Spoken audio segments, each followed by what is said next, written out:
ॐ सहनाववतु सहनौ भुनक्तु सह वीर्यं कर्वावहै तेजस्विनावधीतमस्तु मा विद्विषावहै।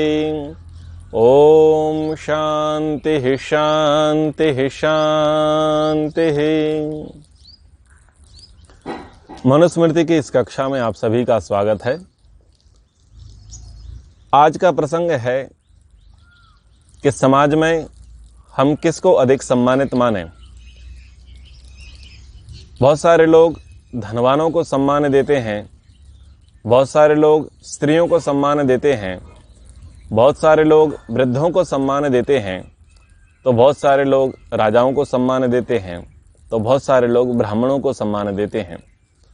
अपनी अपनी सुविधा के अनुसार, अपनी अपनी भावनाओं के अनुसार व्यक्ति लोगों का आदर करता है, सत्कार करता है, सम्मान करता है। परंतु वास्तव में नियम से अगर देखा जाए तो सम्मान किसे देना चाहिए और अभिवादन करने से क्या लाभ है, हमें किसका अभिवादन करना चाहिए, किसी को प्रणाम करना चाहिए, उसका क्या लाभ है, तो उस प्रसंग को आज हम पढ़ेंगे। पेज नंबर 82 है, श्लोक संख्या है 96। अभिवादनशीलस्य नित्य वृद्धोपसेविनः चत्वारि तस्य वर्धन्ते आयुर्विद्या यशोबलम्। अभिवादन करने का जिसका स्वभाव है और विद्या व अवस्था में वृद्ध पुरुषों की जो नित्य सेवा संगति करता है, उसकी आयु, विद्या, कीर्ति और बल, इन चारों की नित्य उन्नति हुआ करती है। जो सदा नम्र, सुशील, विद्वान और वृद्धों की सेवा करता है, उसकी आयु, विद्या, कीर्ति और बल, ये चार सदा बढ़ते हैं। जो ऐसा नहीं करता, उनके आयु आदि चार नहीं बढ़ते। तो ये स्वामी दयानंद जी का सत्यार्थ प्रकाश से तृतीय समुल्लास से वचन है और मनुस्मृति का ये विधान है कि जो आयु में और विद्या में जो बड़े हैं, जिनको कहा वृद्ध व्यक्ति आयु से बड़ा नहीं होता, केवल जो विद्या में बड़ा है वो भी वृद्ध है। तो जो विद्या में बड़ा है, आयु में बड़ा है, उसकी जो सेवा करता है, उसकी संगति करता है, उसकी जो उपासना करता है, उसका जो अनुसरण करता है, उसकी चार चीजें बढ़ती हैं: विद्या, कीर्ति, आयु और बल। अब आयु कैसे बढ़ती है? किसी की सेवा कर लेने मात्र से, किसी की संगति कर लेने मात्र से। तो आयु का बढ़ने का भाव यह है कि जो विद्या में वृद्ध हैं और जो आयु में वृद्ध हैं, वो दोनों ये जानते हैं कि जीवन कैसे जीना चाहिए। जो आयु में वृद्ध है वो बताएगा कि जीवन के किस दौर में, किस अवस्था में, किस क्षण में, किस आयु में शरीर में कैसे भाव प्रकट होते हैं, कैसे परिवर्तन होते हैं और व्यक्ति कैसे कैसे मार्गों पर चला जाता है, जिसके परिणाम और दुष्परिणाम क्या क्या होते हैं। उसके पास एक बहुत लंबा अनुभव होता है और अनुभवों को व्यक्ति किसके साथ शेयर करेगा? उसके साथ शेयर करेगा जो आत्मीय होगा, जो भक्त होगा, जो अनुकूल होगा, जो प्रिय होगा।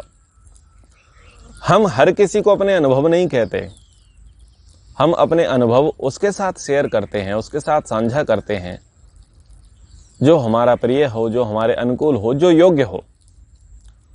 तो उस व्यक्ति को हम बताते हैं कि क्या खाना चाहिए, क्या खाना नहीं चाहिए, कैसा व्यवहार करना चाहिए, कैसा व्यवहार नहीं करना चाहिए, कहाँ पर सजगता रखनी चाहिए, आदि आदि।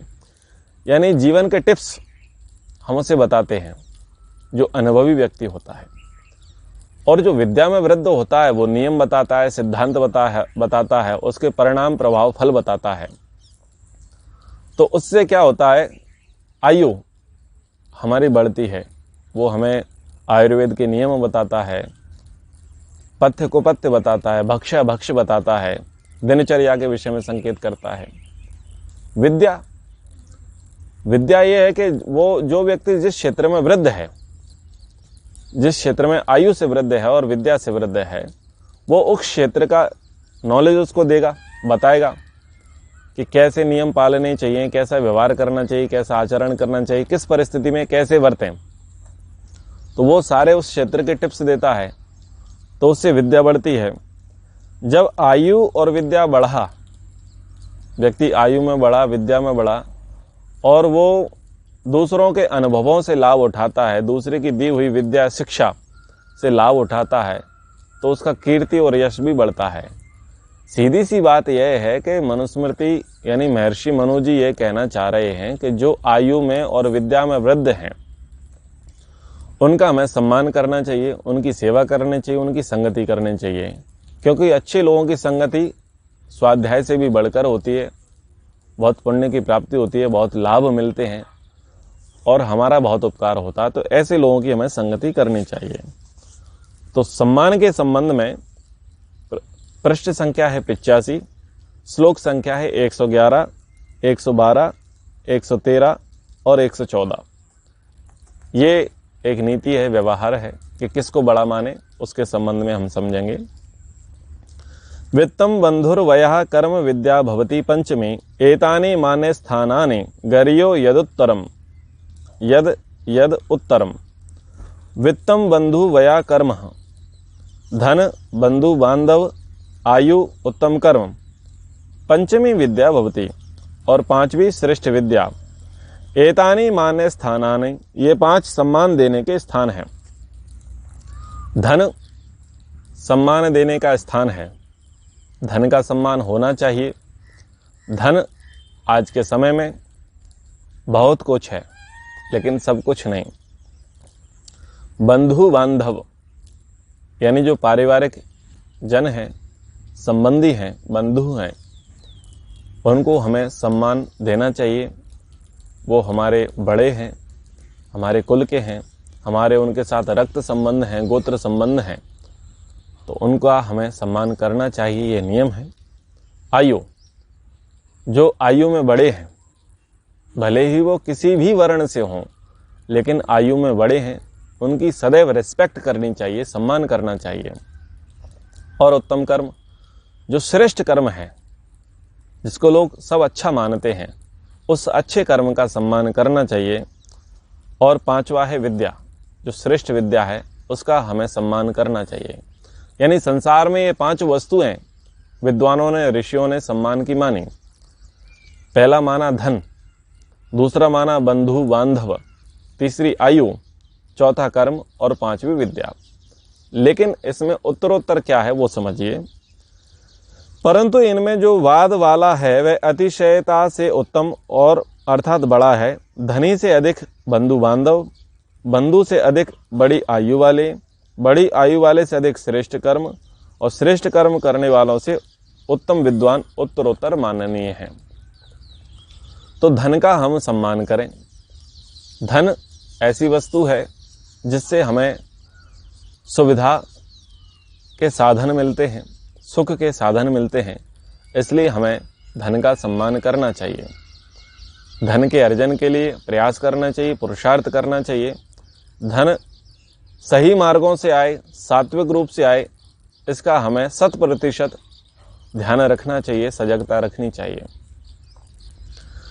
अब एक तरफ धन है और दूसरी तरफ बंधु बांधव, तो हम धन की अपेक्षा बंधु बांधव, कुटुंब को, परिवार को, रक्त संबंध को, गोत्र को अधिक महत्व दें, उनको अधिक श्रेय दें धन की अपेक्षा।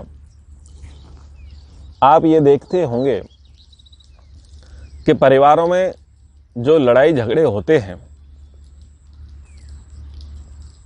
और जितने भी विध्वंस विनाश के जो कारण होते हैं, जो बहुत पुराने संबंध होते हैं वो टूट जाते हैं, वो धन के कारण होते हैं। यानी कि जो बंधु बांधव थे उनसे श्रेष्ठ किसे मान लिया, उनसे अधिक उपयोगी किसे मान लिया, उससे अधिक सम्माननीय किसे मान लिया, धन को। तो जब धन को अधिक सम्माननीय माना, किसकी अपेक्षा? बंधु बांधवों की अपेक्षा से। तो क्या हुआ? संबंधों में दरार आई, संबंध टूटे, कटुता आ गई, घरों में दीवार खिंच गई। यानी कि जितने भी परिवारों में आप बंटवारा देखते हैं, प्रॉपर्टी का बंटवारा होता है, डिस्ट्रीब्यूशन होता है, या जो विरोध होता है, लड़ाई झगड़े होते हैं, एक ही माँ के पुत्र हैं, एक ही कुल के हैं, एक ही गोत्र के हैं, अथवा घनिष्ठ मित्र हैं, अथवा सगे संबंधी हैं, तो वर्षों का संबंध, वर्षों का प्रेम, वर्षों का भाईचारा किस वजह से समाप्त हो गया? धन के कारण से। तो धन जब संबंधों के बीच में आता है, और यदि संबंधों से ऊपर उठ करके धन को प्राथमिकता दी जाती है, तो क्या खत्म होता है? संबंध खत्म होते हैं। वास्तव में ध्यान ये रखना चाहिए कि धन तो हाथ की धूल के समान है, हाथ के मैल के समान है। आज है कल नहीं, कल नहीं तो आज है, आज नहीं है तो कल आ जाएगा। लेकिन जिनसे हमारे रक्त संबंध हैं, प्रेम संबंध हैं, गोत्र के संबंध हैं, कुल के संबंध हैं, वो संबंध यदि आज टूट गए, आज नष्ट भ्रष्ट हो गए, वो संबंध भविष्य में फिर कभी नहीं जुड़ेंगे।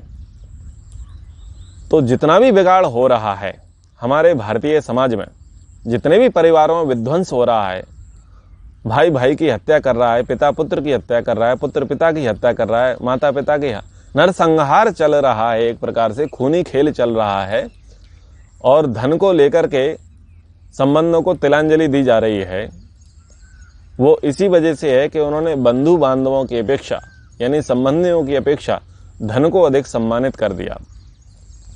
आजकल जितने विवाह होते हैं वो युवक युवती, लड़का लड़की, पुत्र पुत्री की योग्यता को देख करके नहीं हो रहे, वो भाईचारे को देख करके नहीं हो रहे, वो कुल संबंध गोत्र संबंधों को देख करके नहीं हो रहे, वो इस आधार पर हो रहे हैं कि धन कितना है। एक युवती ऐसे युवक को पसंद कर रही है जो अधिक धनवान है। क्या धन के सहारे जिंदगी कटेगी, या व्यक्ति के गुण कर्म स्वभाव के आधार पर जिंदगी कटेगी? उस लड़की को विचार करना चाहिए। परंतु लड़की ये देखती है कि लड़के का बैंक बैलेंस कितना है, वो धनवान कितना है, वो मेरी इच्छाएं पूरी कर पाएगा या नहीं। इच्छाएं तो ब्रह्मा भी किसी की पूरी नहीं कर सका, तो लड़का कहां से करेगा पूरी? इच्छाएं कभी किसी की पूरी हुई हैं क्या? लेकिन नजरिया क्या है व्यक्ति का? व्यक्ति का नजरिया ये है कि मैं जिसके साथ विवाह करने जा रही हूं, क्या वो मेरे खर्चे उठा पाएगा? ठीक है, ये चीज देखना चाहिए कि वो आर्थिक रूप से कितना संपन्न है, कितना विपन्न है, ये देखना चाहिए। लेकिन उसके साथ साथ उसके गुण कर्म स्वभाव योग्यता भी तो देखना चाहिए। लेकिन हम देखते क्या है कि धन की वजह से अयोग्य व्यक्ति के साथ भी लड़कियां विवाह कर लेती हैं। वो अपंग है, विकलांग है, कुरूप है, उसमें कुछ व्यसन भी विद्यमान है, अथवा परिवार अच्छा नहीं है, लेकिन वो धनवान है, और धनवान होने के कारण उसके सारे दोष छुपा लिए गए। तो क्या वो धन के साथ अपना पूरा जीवन गुजारेगी? क्या धन उनके बच्चों को पैदा करेगा? क्या धन उनके बच्चों में संस्कार देगा? क्या धन उसके परिवार की सुरक्षा व्यवस्था करेगा? संस्कार, संस्कृति मुख्य होती है। तो संस्कार, संस्कृति को, सभ्यता को ध्यान में नहीं रखा जाता, बंधु बांधव के प्रेम को ध्यान में नहीं रखा जाता, धन को ध्यान में रखा जाता है, और धन को ध्यान में रख करके संबंध होते हैं। ठीक उसी प्रकार से जो लड़के वाले हैं, जो पुरुष वर्ग है, वो ऐसी कन्या से विवाह करना चाहते हैं जिसका बाप मालदार है, जिसके पिता के पास प्रचुर मात्रा में धन है, वो लड़की पढ़ी लिखी है, वो भी कुछ नौकरी धंधा व्यापार करने में कुशल है। अब वो लड़की कुरूप है, छोटी है, काली है, नाटी है, उसका आचरण अच्छा है या नहीं है, उस पर कोई ध्यान नहीं है। पर लड़की का बाप कितना पैसा देगा, उस पर पूरा फोकस लड़के वालों का है। अरे तुम पैसे से विवाह कर रहे हो अथवा कन्या से विवाह कर रहे हो, आपका संबंध पैसे से हो रहा है या कन्या से हो रहा है?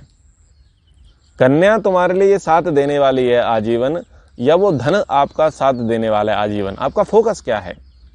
तो कहने का तात्पर्य यह है कि समाज में सबसे अधिक जो व्यक्ति का फोकस है संबंधों और धन के बीच में, वो धन के लिए ज्यादा है, और धन की वजह से संबंधों को तिलांजलि देते हैं।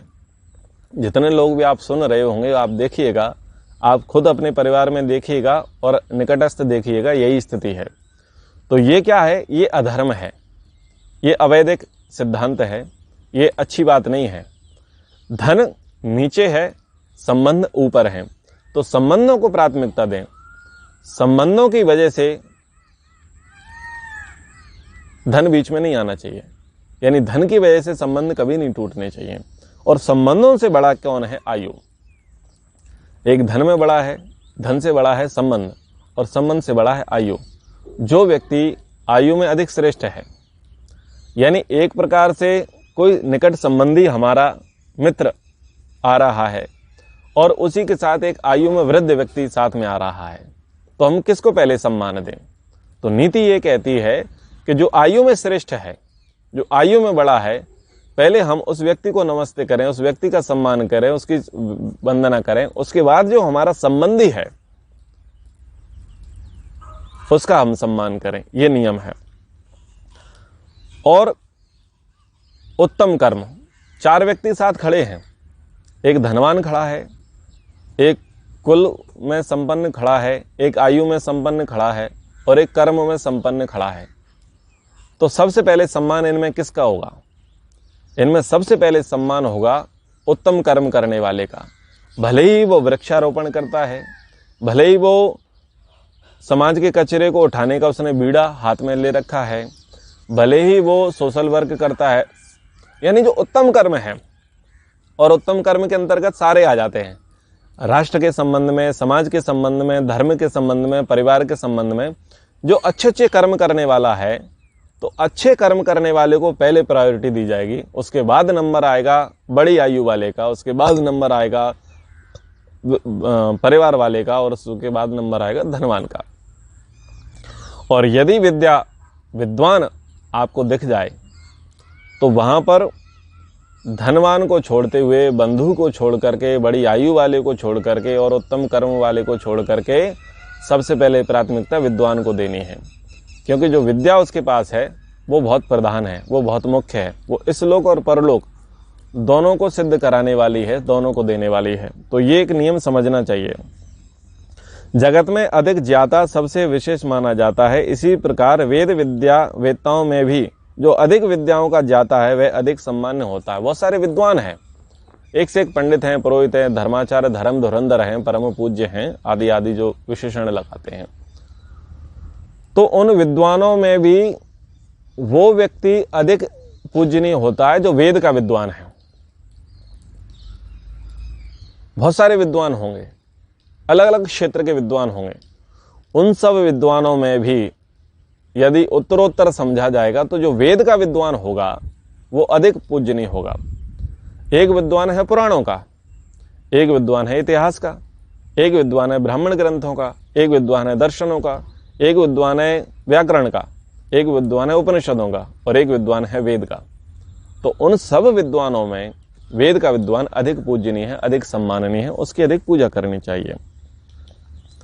तो वर्ण के विषय में कहा, पंचानाम त्रिषु वर्णेषु भूयांसी गुणवंती चा यत्र स्यु सो अत्र मानार्ह शूद्रोपि दसमी गता। तीनों वर्णों में अर्थात ब्राह्मण, क्षत्रिय और वैश्य में परस्पर उक्त 5 गुणों में उत्तरोत्तर स्तर वाले अधिक संख्या में गुण जिसमें हो, समाज में वह कम गुण वालों के द्वारा सम्मान करने के योग्य है। यानी ब्राह्मण, क्षत्रिय, वैश्य 3 हैं। ब्राह्मण, क्षत्रिय, वैश्य में हमको ये देखने पड़ेगा कि कौन धन में, कौन कुल में, कौन आयु में, कौन कर्म में, कौन विद्या में ज़्यादा बड़ा है। यानी ब्राह्मण में मान लीजिए ब्राह्मण वर्ण से कोई व्यक्ति है तो उसके पास धन भी है, वो बड़े कुल वाला भी है, वो बड़ी आयु वाला भी है, वो बड़े कर्म, अच्छे कर्म वाला भी है, वो अच्छी विद्या वाला भी है, तो वो अन्य ब्राह्मण, क्षत्रिय, वैश्य, शूद्र आदि के लिए सेवनीय है, पूजनीय है। ऐसे ही जो क्षत्रिय है वो अधिक धनवान है, अधिक विद्या वाला है, अच्छे कर्म वाला है, अच्छी आयु वाला है और अच्छे परिवार वाला है। तो ब्राह्मण, क्षत्रिय, वैश्य, शूद्र अन्य ब्राह्मण के लिए और वैश्य के लिए वो पूजनीय। यानी जो इन 5 कर्मों की प्रधानता से रहेगा, जो 5 सम्मान के स्थान बताए, यानी धन, बंधु बांधव, आयु, उत्तम कर्म और विद्या, इनमें जो श्रेष्ठ होगा तो और उससे जो कम होंगे वो कम वाले वो श्रेष्ठ को सम्मान करेंगे। 10वीं अवस्था और 90 वर्ष से अधिक आयु वाला शूद्र सबके द्वारा पहले सम्मान देने योग्य है। और शूद्र जो है यदि वो 90 वर्ष से अधिक है तो ये जो ब्राह्मण थे, जो क्षत्रिय था, जो वैश्य था, जो धन में संपन्न थे, विद्या में संपन्न थे और परिवार में संपन्न थे, कर्म में संपन्न थे, तो उनका धर्म बनता है कि जो अधिक आयु वाला यानी 90 वर्ष का जो व्यक्ति है उसको वो सम्मान दें। रास्ते में चलते हैं, ट्रैफिक चलते हैं, मार्ग चलते हैं, तो हम किसको अधिक माने, किसको स्थान दें? तो कहा चक्रिणो 10वीं स्थस्थ रोगिणो भारिणा स्त्रियः स्नातकस्य च राज्यस्य पथम पंथाम देयो वरस्य च। चक्रिणा सवारी अर्थात रथ, गाड़ी आदि में सवार को 10वीं स्थस्य 10वीं अवस्था वाले अर्थात 90 वर्ष से अधिक आयु वाले व्यक्ति को, रोगिणः रोगी को, भारिणा बोझ उठाने वाले को, स्त्रियों को, चा और स्नातकस्य विद्वान स्नातक को, राजा को और दूल्हे को पंथा दे, सामने से आने पर सम्मान में पहले रास्ता देना चाहिए। ये एक नियम कह रहे हैं जिस नियम का पालन भारत में होता है कि कोई गाड़ी पर सवार व्यक्ति है, गाड़ी पर सवार व्यक्ति है तो गाड़ी पर सवार व्यक्ति देखता है कि रास्ते में एक 90 वर्ष का व्यक्ति जा रहा है, बुजुर्ग व्यक्ति है, तो गाड़ी वाला गाड़ी ना चलाए, वहां पर वो गाड़ी रोक दे और जो वृद्ध व्यक्ति है 90 वर्ष की अवस्था वाला है वो उसको रास्ता दे दे, बोले आप पहले शांति से निकल जाइए फिर मैं गाड़ी चलाऊंगा। यह है मैनर्स, यह है नियम, यह है सम्मान कि यदि आप गाड़ी पर हैं, 2 व्हीलर 4 व्हीलर जो भी आप साधन पर हैं और आपको 90 वर्ष की आयु वाला कोई व्यक्ति सामने दिखता है तो पहले सम्मान में आप रुक जाएं और उसको रास्ता दें, ये नियम। और अधिक आयु वाले व्यक्ति को, रोगी को, और अधिक आयु वाला व्यक्ति है, मान लीजिए आप बस में यात्रा कर रहे हैं, रेल में यात्रा कर रहे हैं या कहीं स्थान पर बैठे हैं या आप चल रहे हैं और आप कहें कि साहब मैं तो बूढ़ा हूं, मैं तो सीनियर सिटीजन हूं, तो सीनियर सिटीजन को, उस बूढ़े को, उस वृद्ध को जो 90 वर्ष की आयु वाला है उसकी प्राथमिकता है कि वो रोगी जो व्यक्ति है उस रोगी व्यक्ति को सीट दे, रोगी व्यक्ति को स्थान दे, रोगी व्यक्ति को रास्ता दे। ये नियम है, ये मर्यादा है, ये अनुशासन है, ये गुड मैनर्स है। और जो रोगी व्यक्ति है वो किसको रास्ता देगा? जो अपने सिर पर बोझ उठाए हुए है, अपने से दुगना भार अपने ऊपर उठाए हुए है, वो उसको रास्ता दे कि भाई तुम पहले निकल जाओ, तुम स्थान ग्रहण करो। और बोझ उठाए व्यक्ति को, स्त्रियों को, बोझ उठाए हुए व्यक्ति को किसको रास्ता देना चाहिए? स्त्री को स्थान देना चाहिए। और स्त्रियों को और विद्वान स्नातक को, राजा को, दूल्हे को सामने से आने पर सम्मान में पहले रास्ता देना चाहिए। तो स्त्री आ रही हैं उनको सम्मान दे, विद्वान स्नातक है उसके लिए स्थान छोड़ देवे, उनको निकलने दे, राजा की सवारी आ रही है उसको आप स्थान दें, और दूल्हे की बारात आ रही है, जो वर है विवाह के लिए जा रहा है, उसको स्थान देना चाहिए। तो सवारी गाड़ी को स्थान देना है, निकल के जा रही है, भाई इसको रास्ता दे दो, उसको निकलने दो। फिर कोई वृद्ध व्यक्ति है 90 वर्ष का है, उसको स्थान दो, उसको रोकने मत दो, उसको जाने दो। कोई रोगी व्यक्ति है उसको जाने दो, भार वाला है, वजनदार व्यक्ति है, उसको जाने दो, स्त्रियों को जाने दो। यानी ट्रैफिक में एक नियम केवल ये फॉलो होता है कि एम्बुलेंस को जाने दिया जाता है। एम्बुलेंस में रोगी व्यक्ति होता है, उस रोगी व्यक्ति को जाना दिया जाता है। तो ये अगर इतना भी नियम पालन सरकार कर पा रही है तो वो मनुस्मृति सम्मत है। और आप जो व्यवहार में नियम पालन करते हैं ये भी मनुस्मृति सम्मत है।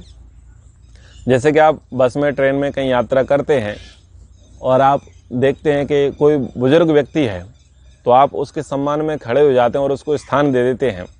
कोई रोगी व्यक्ति है, आप उसको स्थान दे देते हैं, उसके सम्मान में आप खड़े हो जाते हैं, अपनी सीट उससे दे देते हैं। कोई स्त्री आई, स्त्री को आपने सम्मान दे दिया, उसको आपने सीट दे दी। कोई विद्वान आया, स्नातक आया, स्नातक को आपने स्थान दे दिया। कोई राजा पदाधिकारी आया, उसको आपने सम्मान दे दिया। कोई दूल्हा है, वर है, विवाह के लिए जा रहा है, उसको आपने सम्मान दे दिया। तो ये जो हम सम्मान देते हैं, अपनी सीट छोड़ते हैं, ये हमारी प्राचीन संस्कृति है, प्राचीन परंपरा है जिसका हम निर्वाह करते हैं। तो ये हमारे सम्मान के योग्य हैं, इनको रास्ता देना चाहिए, इनको सीट देना चाहिए, स्थान देना चाहिए। अब एक बात आती है कि एक तरफ राजा खड़ा है और एक तरफ स्नातक, यानी एक तरफ राजा है और एक तरफ विद्वान है, तो दोनों में अधिक सम्माननीय कौन है? तेषां तु समवेतानां मान्यो स्नातक पार्थिवौ राज स्नातकयोश्चैव स्नातको नृप मान भाग। तो उन सब के एकत्रित होने पर, किन सब के?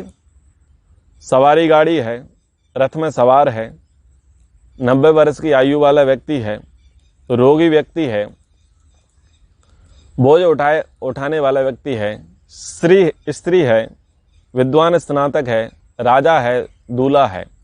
ये जितने सम्मान के योग्य व्यक्ति बताए, तो ये सब एक जगह पर खड़े हैं।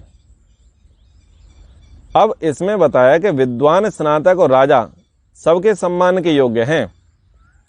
इन सब में जितने लोग थे, यानी जो गाड़ी थी, गाड़ी सवार लोग थे, या 90 वर्ष की अवस्था वाला व्यक्ति था, रोगी व्यक्ति था, बोझ उठाए हुए व्यक्ति था, स्त्री थी, दूल्हा था, इन सब में अधिक जो पूजनीय सम्माननीय व्यक्ति है वो विद्वान है और राजा है। अब लोग इसका अर्थ ये निकाल लेते हैं कि बस ये तो ब्राह्मणों क्षत्रियों ने दबदबा बना रखा है, उन्होंने हमेशा से कुचक्र किया है, जो दलित हैं, वंचित हैं, शोषित हैं, उन पर अन्याय अत्याचार किया है। तो ऐसे लोगों की बुद्धि भ्रष्ट है, संक्रमित है, बिगाड़ है। अगर वो विधान नियम देखेंगे, मर्यादाएं देखेंगे, तो उनको बातें सारी समझ में आएंगी। तो उनमें राजा और स्नातक को स्थान देना चाहिए। लेकिन अगर कंपैरिजन करेंगे कि राजा और स्नातक के एक स्थान पर मिलने पर, आपको एक ही जगह पर, एक ही मंच पर राजा भी मिल गया, स्नातक भी मिल गया, तो आप सबसे पहले किसको सम्मान करेंगे, किसका रिस्पेक्ट करेंगे? आप विद्वान का, स्नातक का सम्मान करेंगे अथवा राजा का सम्मान करेंगे? तो कहा स्नातक नृप मान भाग, स्नातक विद्वान राजा के द्वारा पहले सम्मान पाने के योग्य है। तो जो स्नातक है वो राजा से पहले सम्मान पाने के योग्य है, यानी जो छात्र है, जो विद्यार्थी है, वो विद्यार्थी राजा से भी अधिक सम्माननीय है जब सम्मान देने की बात आती है। तो आज की कक्षा सम्मान के संबंध में थी कि कौन बड़ा है। तो आशा है कि आप इससे लाभ उठाएंगे, और इस संबंध में यदि कुछ आपकी जिज्ञासाएं, कुछ प्रश्न हैं, तो आप संपर्क कीजिएगा। आज की कक्षा को यहीं विराम। ओम सर्वेभ्यो नमः।